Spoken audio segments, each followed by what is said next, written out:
Good morning. Welcome to the student of class 9. Dear students, today's our running topic is law of constant proportion. Dear students, आज का जो हमारा topic है वो क्या है? Law of constant proportion.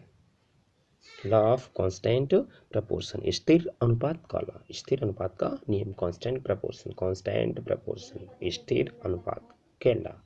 Okay, Lavoisier along with other scientists noted that many compounds were composed of two or more elements and each such compound had the same element in the same proportion. Students, लेवासी और अन्य scientist, इनके साथ में और भी साइंटिस्टों ने इस बात को यह नोट किया इसी बात को ये नोटेड किया इन्होंने कि मेनी कंपाउंड्स, जो बहुत सारे कंपाउंड्स हैं जो कंपोज्ड ऑफ दो या दो से अधिक एलिमेंट से मिलकर के बने होते हैं. इस such compound had the same element, और ये ऐसे कंपाउंड्स जो सेम एलिमेंट्स के बने होते हैं, compound had the same element in the same proportion, जो सेम एलिमेंट से मिलकर के बने होते हैं, इनके तत्वों का अनुपात भी जो होता है वो क्या होता है? स्थिर होता है. इस प्रकार क्या है?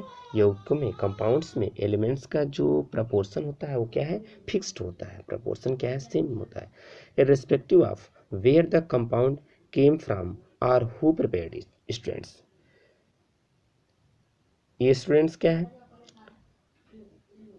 अनुपात तो स्थिर होता है, चाहे ये किसी भी स्थान से प्राप्त किए हो, कहीं से प्राप्त किए होते हैं, किसी ने भी इसे बनाया हो, ये कहाँ से आते हैं, किसी ने इसको बनाया हो, कहीं के भी हो, लेकिन क्या है, उनमें इन्होंने क्या बताया कि कंपाउंड्स में जो एलिमेंट का प्रपोर्शन होता है वो कांस्टेंट होता है. Okay, law of constant proportion.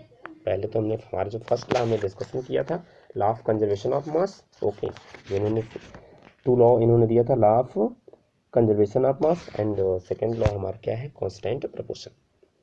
In compound such as water, compound में, किसमें? वाटर में. The ratio of the mass of hydrogen to the mass of oxygen is always 1:8. Students, एक कंपाउंड वाटर लेते हैं, इसमें जो रेशियो होता है हाइड्रोजन के मास का और मास ऑफ द ऑक्सीजन का क्या है? 1:8 का ratio. Whatever the source of water, किसी भी सोर्स के वाटर हो, ठीक है, क्या है? किसी भी स्रोत से वो मिले हुए हमको. Okay, thus if 9 gram of water is decomposed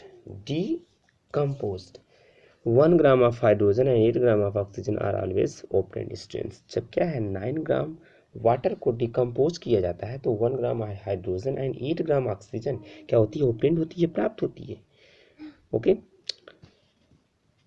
always obtain. Similarly in ammonia, देखते उसी प्रकार के अमोनिया में देखते हैं, nitrogen and hydrogen are always present in the ratio 14:3 by mass whatever the method or the source from which it is obtain. Student, उसी प्रकार हम क्या है? अमोनिया में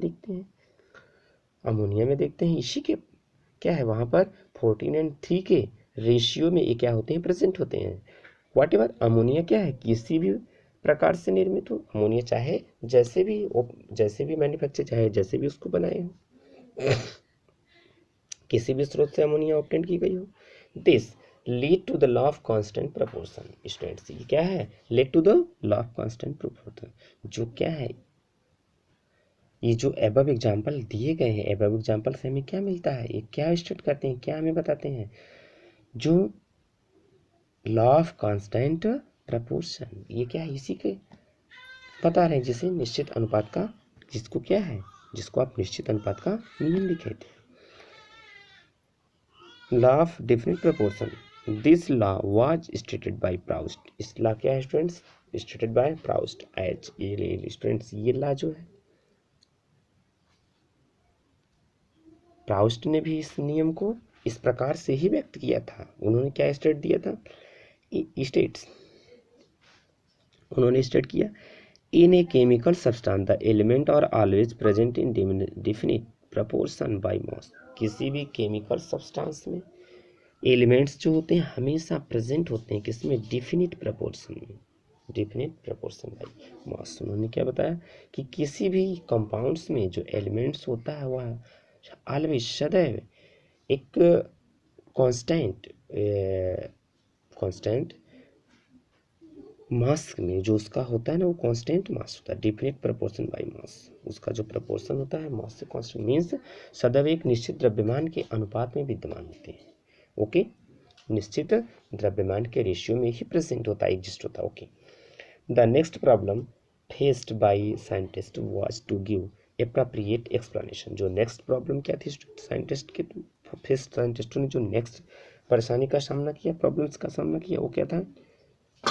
इन नियमों को एक्सप्लेनेशन करने में इंग्लिश साइंटिस्ट कौन थे? John Dalton. English scientist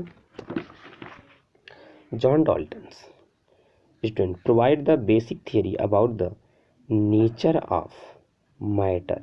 John Dalton ने एक बेसिक थियरी प्रोवाइड किया था नेचर ऑफ मैटर के नेचर के बारे में। Dalton speak of the idea of divisibility. Students, Dalton ने क्या किया? जो मैटर्स थे उनमें डिविजिबिलिटी पर विचार किया, उनकी विभाज्यता पर विचार किया, divisibility of matter, which was till then just a philosophy. जो बाद में क्या है? Which was till then students विचार किया, जिसे उस समय क्या था? उस समय तक क्या है? फिलॉसफी माना जाता था। ओके, उसको फिलॉसफी तक ही माना गया। ही टुक द नेम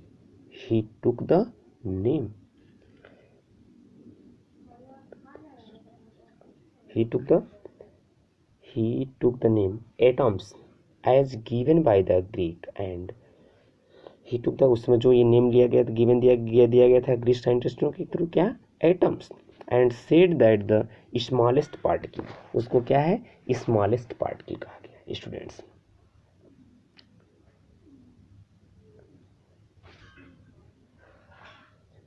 उसमें क्या थे? जो मतलब ग्रीक फिलोसफर थे उनके द्वारा जो मतलब मैटर्स की सूक्ष्मतम या स्मॉलेस्ट पार्टिकल को लिया गया था, जिसे परमाणु एटम्स नाम दिया गया।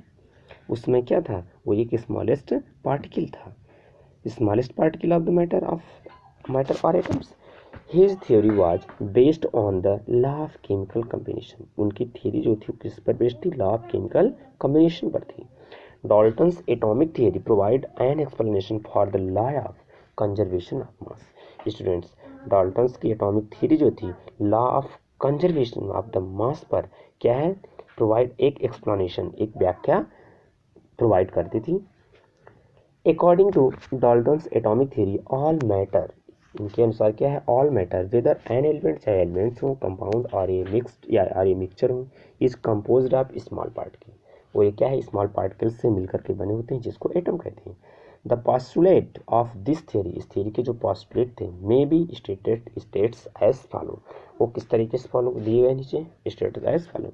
All matter is made of very tiny particle. All matters, जो मैटर है किससे? Made of very tiny particle से मिलकर के बने होते हैं, जिसको एटम कहते हैं। Which participate in chemical reaction, जो केमिकल रिएक्शन में पार्टिसिपेट करता है। कौन? All matter of is made of very tiny particle, मतलब जितने भी मैटर्स क्या हैं सब वेरी, एक छोटे से पार्टिकल से मिलकर बने होते हैं, टीनी पार्टिकल से, जिसको एटम्स कहते हैं। और यही एटम्स जो होता है केमिकल रिएक्शन में पार्टिसिपेट करता है। एटम्स और इनडिविजिबल पार्टिकल, ये जो एटम्स होते हैं वो क्या है? इनडिविजिबल है। ये क्या है? डिविजिबल नहीं है। परमाणु क्या है? अविभाज्य, ठीक है, इनडिविजिबल है। Which can not be created और डिस्ट्रॉय, जिसको ना तो क्रिएट कर सकते हैं ना तो डिस्ट्रॉय कर सकते हैं। इन ए केमिकल रिएक्शन, किसी भी केमिकल रिएक्शन में ना क्रिएट कर सकते हैं ना ही डिस्ट्रॉय कर सकते हैं। Atom of a given element are identical in mass and chemical properties. Student, atom of a given elements, atoms किसी भी दिए गए एलिमेंट्स के जो एटम है और आइडेंटिकल, वो क्या है? आइडेंटिकल होते हैं। दिए गए एलिमेंट्स की सभी जो एटम और एटम्स होती हैं, उनकी एटम्स होते जो होते हैं वो आइडेंटिकल किसमें? उनके जो मास, द्रव्यमान एवं केमिकल प्रॉपर्टी होती है वो क्या है? सिमिलर होती है, समान होती है, आइडेंटिकल है। Atom of different element have different masses and chemical property. और एटम्स क्या? डिफरेंट एलिमेंट्स के जो डिफरेंट एलिमेंट्स के एटम है उनमें क्या है? डिफरेंट मास होता है, उनकी केमिकल प्रॉपर्टी भी डिफरेंट होती है। लेकिन क्या है? एटम ऑफ गिवन एलिमेंट्स, जो एक दिए हुए एलिमेंट्स के एटम है वो आइडेंटिकल मतलब समान होते हैं, मास एंड केमिकल प्रॉपर्टी को। Atoms combine in the ratio of small whole number to form compound. Atoms जो होते हैं combine in the ratio of small, atom जो होता है क्या है?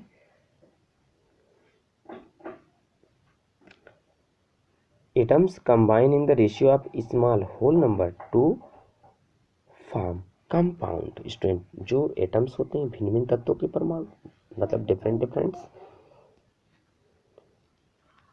क्या हुए, डिफरेंट एलिमेंट्स के जो एटम्स हैं वो परस्पर क्या करते हैं, atoms of combine in the ratio of small whole number. वो छोटी से छोटी स्मॉल नंबर का जो रेशियो होता है उसी से कंबाइन करके कंपाउंड्स बनाते हैं। एटम कंबाइन, जो परमाणु संयुक्त करता है in the ratio of small whole number. भिन्न भिन्न स्टूडेंट डिफरेंट एलिमेंट्स के जो एटम है वो छोटी से छोटी स्मॉल होल नंबर के रेशियो में क्या करते हैं, कंबाइन करके कंपाउंड को फॉर्म करते हैं, कंपाउंड्स को बनाते हैं। मीन्स भिन्न भिन्न तत्वों के परमाणु जो होते हैं, भिन्न भिन्न एलिमेंट्स के जो एटम होते हैं वह परस्पर एक दूसरे से क्या है, होल नंबर के रेशियो में कंबाइन करके क्या है, कंपाउंड्स बनाते हैं।